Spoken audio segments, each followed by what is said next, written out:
Նախ սկսեմ նրանից, որ այս զեկուցման ընթացքում իհարկե չեմ խոսելու Իրանի Իսլամական Հանրապետության եւ Հայաստանի Հանրապետության երկկողմ հարաբերությունների, տնտեսական, միջհամայնքային, ռազմական, գյուղատնտեսական եւ այլ ոլորտների, այսօր մենք կենտրոնանալու ենք ավելի շատ մշակութային, կրոնամշակութային բաղադրիչի վրա։ Իրանի Իսլամական Հանրապետության կողմից մշակութային դիվանագիտությունը առանձնահատուկ է այն մասով, որ չի կարող նաեւ առանձնացված լինել կրոնից։ Ուստի, երբ որ ասում ենք մշակութային դիվանագիտություն, նկատի ունենք նաև կրոնը որպես նրա կարևոր բաղադրիչ։ Ուրեմն մինչ անդրադառնալը տերմիններին, փափուկ ուժ, մշակութային դիվանագիտություն ինչի նկատի ունենք, մի կարևոր բաղադրիչ նշենք։ Մի կարևոր հանգամանք նշեմ, որ Իրանի Իսլամական Հանրապետության եւ Հայաստանի Հանրապետության հարաբերություններում կարևոր գործոններ կան, որոնք հիմքն են կազմում նույն այս միջմշակութային կրոնական հարաբերությունների, դրանք հայկական համայնքն են Իրանում եւ աշխարհաքաղաքականության առաջնահերթությունները, որոնք իհարկե փոփոխական են, սակայն ընկած են Իրանի կողմից մշակութային դիվանագիտության եւ փափուկ ուժի մեխանիզմների մշակման հիմքում։ Կարճ ձևակերպումով թե ինչ ենք հասկանում փափուկ ուժ եւ մշակութային դիվանագիտություն ասելով, վերցրել ենք Ջոզեֆ Նայի կողմից փափուկ ուժի ձևակերպումը, որը գտնում է, որ փափուկ ուժ ազգային ռեսուրսների կիրառումն է, կամ երկրի կարողություններն օգտագործել այլոց վրա ազդելու համար, միմյանց համագործակցության շրջանակը կազմելու հարցում, համոզելով եւ դրական տրամադրություններ առաջացնելով իրենց ակնկալած հաջողություններին հասնելու նպատակով։ Ուրեմն պարզա, որ փափուկ ուժը հակակշիռ է առաջացել hard power-ին, կոշտ ուժին եւ այս տեսությունը համեմատաբար նոր է եւ դեռ մշակումների, փորձարկումների շրջանում է։ Եվ գրականության խնդիրներից նաև մեկը միշտ այն է լինում, որ ուսումնասիրողները շատ են կենտրոնանում այն հարցի վերաբերյալ, թե ինչպես է ազդում այդ փափուկ ուժը դիմացինի վրա, ինչպես է այնուամենայնիվ դիմացինը փոխում իր քաղաքականությունը կամ ազդեցություն կրում, թե չէ։ Ես այսօր իհարկե դա չեմ կարող չափել եւ դրան չենք անդրադառնա, ուղղակի կարող եմ ներկայացնել, թե ինչ բաղադրիչներ կան այսօր Իրանի կողմից Հայաստանում։ Մշակութային դիվանագիտություն ասվածը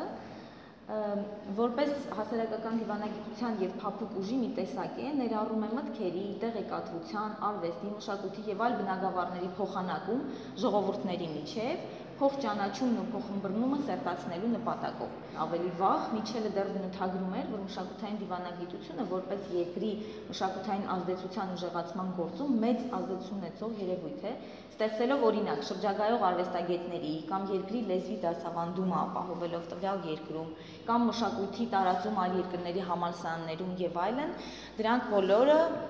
մշակութային դիվանագիտության կարևորագույն մաս են։ Ինչի եմ ես այս ամենն ասում, որովհետև հիմա եթե մենք անդրադառնանք, թե Իրանի Իսլամական Հանրապետության փափուկ ուժը Հայաստանում ինչ է, կտեսնենք, որ այս ամենը ներառում է իր մեջ։ Փափուկ ուժը համարվում է Իրանի կողմից արտաքին քաղաքականության գործիքներից մեկը, իրանական մշակույթը ներառյալ կրոնը այն միջնորդն է, որի միջոցով իրանական պետությունը փորձում է պահպանել եւ ավելացնել Իրանի, իրանցիների նկատմամբ դրական ընկալումները Հայաստանում։ Ես ավելի շատ ներկայացնելու եմ հիմա, թե ինչպես է այդ փափուկ ուժը Իրանը իրականացնում Հայաստանում։ Նախ առաջինը կարևորագույնը դա Կապույտ մզկիթն է, որը հանդիսանում է միջմշակութային երկխոսության վայր։ Ուրեմն Կապույտ մզկիթի հետ կապված կարևորագույն մի իրադարձություն տեղի ունեցավ 2016 թվականին, երբ Կապույտ մզկիթը ինքը ներ-իրանական համայնքի համար հանդիսանում էր կրոնական վայր։ Իրանք իրենց բոլոր տոներն էին նշում, սակայն այդ ամենը տեղի ունենում փակ։ 2016 թվականին դեսպանի հրավերով Աշուրայի տոնին մասնակցում էին բազմաթիվ հրավիրյալ հյուրեր հայեր, եզդիներ եւ այլն, եւ դեսպանը հայտարարում է, որ իրենք որոշել են, որ այսուհետ սա առաջին անգամ է, որ մենք դռները բացում ենք այլ ազգի ներկայացուցիչների համար եւ այսուհետ մեր կրոնական տոները նշելու ենք այսպես բաց։ Նա նշում էր, որ սա ցույց կտա ամբողջ աշխարհին, թե ինչպես կարող են մուսուլման իրանցիները եւ քրիստոնյա հայերը համատեղ տոնել միմյանց տոները, միմյանց ընկալել, միմյանց փոխըմբռնումը մեծացնել եւ ամբողջ աշխարհին ցույց էր տալիս, ինչքան այստեղ նաեւ հակահաբեկչական միտքն արտահայտեց, որ թող աշխարհը տեսնի, մենք ոչ մի առնչություն չունենք ահաբեկչության հետ, թե ինչ խաղաղ ձևով մենք կարող ենք քրիստոնյաների հետ նշել մեր կրոնական տոները։ Ուրեմն մզկիթի հետ կապված դա, թեպետ մզկիթում նաև իրականացվում են պարսկերեն լեզվի դասընթացներ, արդեն 10 տարուց ավել է նրանք իրականացնում են այդ անվճար դասընթացները, որտեղ տարեկան 2 խումբ են հավաքում։ Իդեպ այդ խմբերը շատ հետաքրքրական են այն առումով, որ կարող են լինել դպրոցական տարիքի երեխաներից մինչև 60-ամյա մեծ մարդիկ, որոնք կարող են սովորել պարսկերեն անվճար, սա նույնպես որպես իրենց կարևորագույն հատվածն է մշակութային։ Ուրեմն հաջորդը, որ առանձնացրել եմ, դա հրատարակություններն են, թարգմանությունները եւ իրանական գրականության տարածումը։ Թարգմանությունների տեսանկյունից իրենք շատ են թարգմանում, նաև կրոնական բրոշուրներ են շատ թարգմանում, չի կարելի ասել, որ չկա կրոնական հատված թարգմանություններում, բայց կա մեծ գեղարվեստական թարգմանություններ, նաև արվելապարսկերենից թարգմանությունը Ղուրանի, պարսկական հեքիաթների CD-ներ են տարածում, եւ այդպիսով ոնց որ նրանք հասանելի են ուզում դարձնել նաև պարսկական հեքիաթները մանուկներին, ինչպես նաև մի կարևորագույն թարգմանություն է, գիրք է հրատարակվել, ուրեմն Ժանետ Լազարյանը գրել է Իրանահայերի հանրագիտարանը, որը ներառում է 1604 թվականից մինչև 2012 թվականը Իրանում բնակվող հայտնի հայ մարդկանց կենսագրություն է, որը մոտ 550 հայերի մասին է։ Ուրեմն այն սկզբում 2002 թվականին հրատարակվում է պարսկերեն, իսկ 2013 թվականին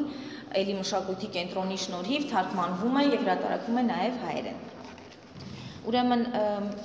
սա մի փոքր նաև այդ հրատարակությունների մասով։ Գիտենք, որ կա ռադիո հեռարձակում, օնլայն հարթակը, երբ որ ուսումնասիրում ես, տեսնում ես, թե ինչ հաղորդումներ են հեռարձակվել վերջին 10 տարիներին։ Ուրեմն կա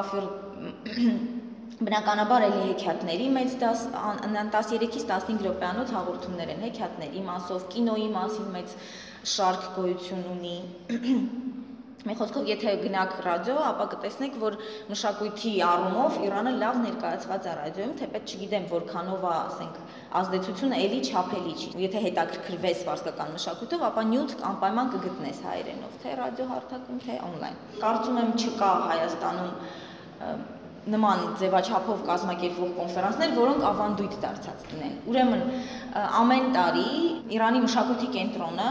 համագործակցելով կամ Երևանի պետական համալսարանի հետ, կամ ակադեմիայի հետ, կամ մեր կենտրոնի եւ այլ նման հետազոտական կենտրոնների հետ, նրանք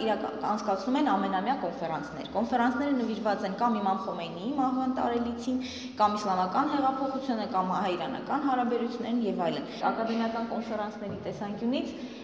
կարող ենք տեսնել, որ նաև մամուլն է շատ լավ ներկայացնում, եթե մենք ուզենանք գտնել, ապա կգտնենք, թե ամեն տարի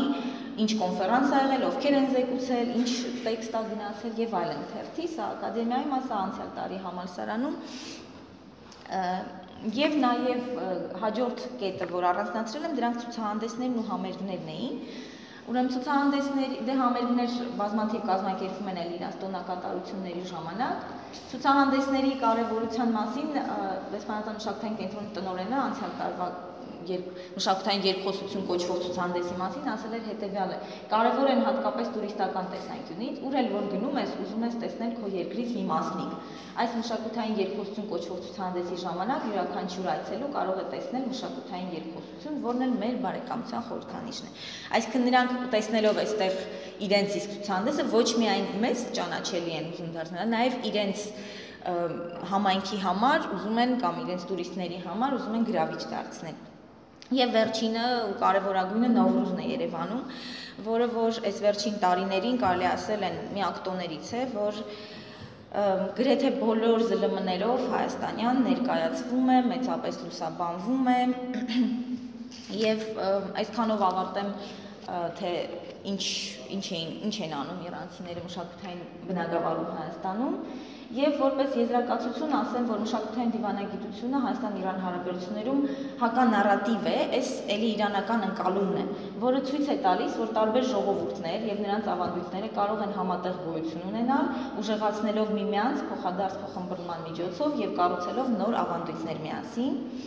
Ինչպես նաև հայ-իրանական երկարատև հարաբերությունները զարգանում են տարբեր բնագավառներում, ներառյալ կրոնական բաղադրիչը որպես փափուկ ուժի մաս, Միևնույն ժամանակ հայ-իրանական հարաբերություններում միտումները հիմք են նախապատրաստում իրանական փափուկ ուժի և ռեսուրսների աճին Հայաստանում։